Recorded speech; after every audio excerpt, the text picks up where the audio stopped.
हिंदी कहानियाँ सुनने के लिए चैनल को लाइक, शेयर और सब्सक्राइब जरूर करें। इस कहानी की लेखिका हैं डॉक्टर सरला सिंह और कहानी का नाम है सच्चा साथी। रीना मंडल के घर से जोर जोर से लड़ने झगड़ने की आवाज आ रही थी। रात के सन्नाटे में तो आवाज और भी तेज सुनाई देती है। कुछ देर के बाद आवाजें बंद हो गई और रीना के रोने की हल्की हल्की सी आवाजें आने लगी। ये उनके घर की लगभग हर तीसरे चौथे दिन की कहानी हो चुकी थी। कोई पड़ोसी भी बीच बचाव करने के लिए नहीं आता था। रीना एक पढ़ी लिखी संभ्रांत महिला थी। चेहरे मोहरे से भी ठीक ठाक ही थी। यही नहीं, सरकारी नौकरी भी करती थी। करीब 3 साल पहले उसकी शादी विनय मंडल से हुई थी, जो कि एक बेरोजगार था। शादी के 1 साल बाद रीना की नौकरी सरकारी स्कूल में लग गई। अब बेरोजगार पतिदेव पत्नी की नौकरी से ही जलने लगे। बेचारी रीना पूरी तनख्वाह लाकर सास के आगे रख देती। राह खर्च तथा अपनी जरूरत की चीजों के लिए भी उसे सास और पतिदेव से ही मांगना पड़ता था। यही नहीं, घर का सारा काम भी उससे ही करना पड़ता था। स्कूल से घर आने के बाद घर के सारे काम करती, खाना बनाती, खिलाती, फिर सासू माँ और पतिदेव के पैर भी दबाने के लिए उस पर दबाव डाला जाता। शुरुआती दौर में तो जितना बन सका उसने किया, फिर इनकार भी करने लगी। अब यहीं से मारपीट और गाली गलौज चालू हो गया। अरे रीना, तेरे चेहरे पर ये सूजन कैसे है? साथी अध्यापिका ने पूछा। कुछ नहीं, बस यूं ही दीवार से टकरा गई थी, रीना ने कहा। जब देखो तब तो ये दीवार से टकराती ही रहती है। क्या माजरा है? घर में सब ठीक है ना? दूसरी सहेली ने पूछा। नहीं नहीं, ऐसी कोई बात नहीं है, कमजोरी के कारण ऐसा होता है, उसने सफाई पेश की। घर बाहर सभी जगह लोग उसको लेकर तरह तरह की बातें करने लगे थे। जैसा कि समाज का नियम है, लोग स्त्री को ही दोषी ठहराते। यहाँ भी वही हुआ। लोग आपस में बात करते कि रीना का ही चरित्र ठीक नहीं होगा, तभी तो उसके घरवाले उससे चिढ़ते। उसके घर में करीब 2 साल बाद एक बेटी का जन्म हुआ। रीना की सास और पति दोनों ही बेटी के नाम पर बिदक ही गए। अब बेटी को लेकर घर में कलह चालू हो गई। बेटी का जन्म भी समय से पहले हुआ था, सो वो कमजोर भी बहुत थी। ठीक से देखभाल ना होने के कारण तथा उचित इलाज न मिलने के कारण वो 7 महीने से ज्यादा नहीं चल सकी। उसके जाने के बाद रीना पूरी तरह टूट गई। अब वो अपने पहनने ओढ़ने पर भी खास ध्यान नहीं देती थी।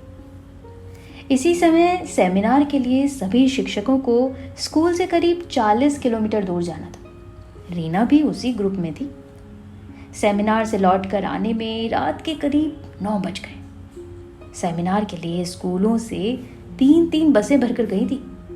अध्यापक अध्यापिकाएं दोनों ही थे, पर रीना के पतिदेव क्रोध से आग बबूला हो गए थे। सभी के सामने उन्होंने रीना पर गालियों की बौछार लगा दी। प्रिंसिपल को भी 2-4 खरी खोटी सुना डाली। यही नहीं, वहीं सबके ही सामने रीना को 2-4 हाथ भी लगा दिए।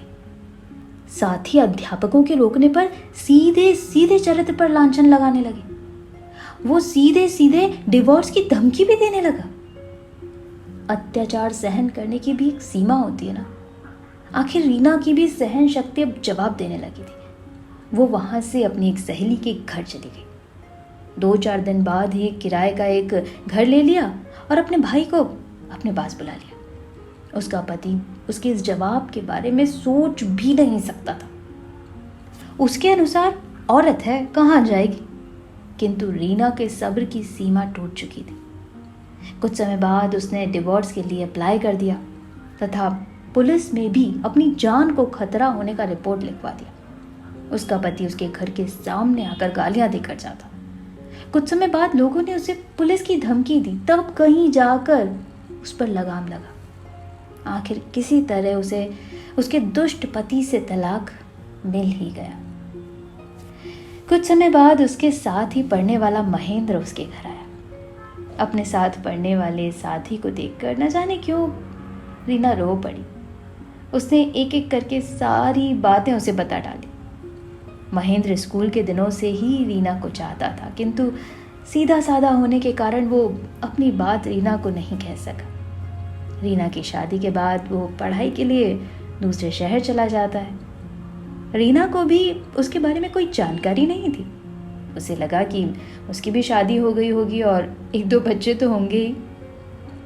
आप कहाँ नौकरी करते हैं? बहुत देर बाद रीना ने उसके बारे में पूछा। यहीं दिल्ली में ही नौकरी लगी है, इंजीनियर हूँ, महेंद्र ने जवाब दिया। अरे वाह, बहुत अच्छा। रीना के चेहरे पर थोड़ी सी खुशी झलक पड़ी। अरे महेंद्र, आपका परिवार भी तो साथ ही होगा ना? देखो, मैंने अभी तक उनके बारे में पूछा ही नहीं, रीना ने कहा।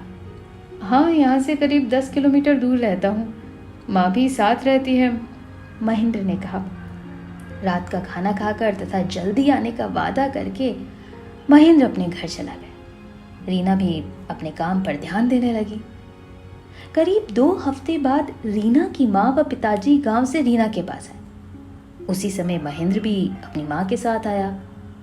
रीना सबको देखकर बहुत खुश हुई एक साथ। रीना, मुझे तुमसे कुछ बात करनी है, महेंद्र ने रीना से कहा। बताओ, क्या बात करनी है?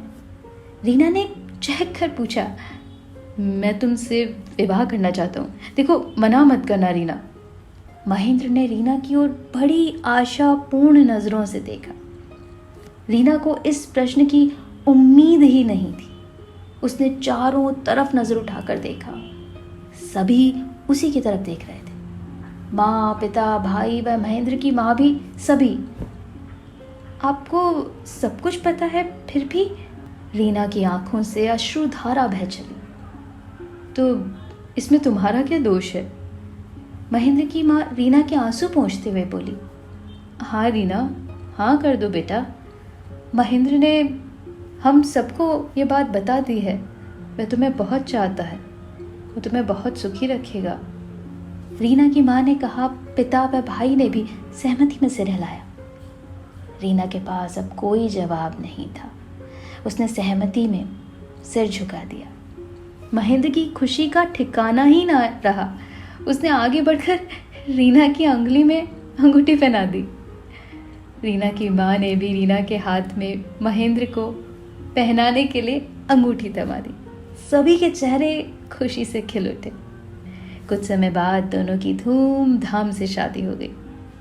रीना ने महेंद्र के पास अपना ट्रांसफ़र करा लिया और अब दोनों बहुत ही खुश हैं। इतना कष्ट काटने के बाद ईश्वर ने रीना की झोली में खुशियां ही खुशियां डाल दी। कैसी लगी कहानी?